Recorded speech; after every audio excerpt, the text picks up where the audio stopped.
രുദ്രാക്ഷമരം നമ്മുടെ നാട്ടിൽ സാധാരണയായി കാണാറില്ല. നേപ്പാളിലും ഉത്തരേന്ത്യയിലുമാണ് രുദ്രാക്ഷം കൂടുതലായി കണ്ടുവരുന്നത്. തൃശൂരിൽ ഒരു രുദ്രാക്ഷമരം കായ്ച്ചത് ഇപ്പോൾ കൗതുക കാഴ്ചയായി മാറുകയാണ്.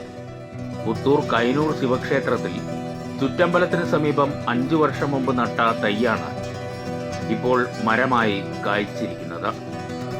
കേരളത്തിൽ നിത്യഹരിത വനങ്ങളിലും അർദ്ധനിത്യഹരിത വനങ്ങളിലും മാത്രമാണ് സാധാരണയായി രുദ്രാക്ഷ വൃക്ഷം കണ്ടുവരുന്നത്.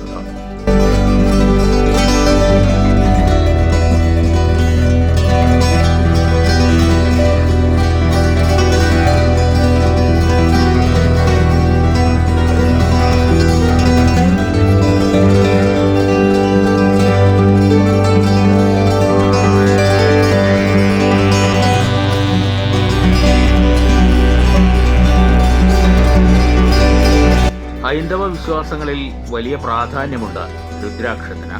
പുരാതന കാലം മുതൽ തന്നെ ഋഷിവര്യന്മാർ രുദ്രാക്ഷം ശരീരത്തിൽ ധരിച്ചിരുന്നു. ഭക്തിയുടെയും വിശുദ്ധിയുടെയും പ്രതീകമാണ് രുദ്രാക്ഷം.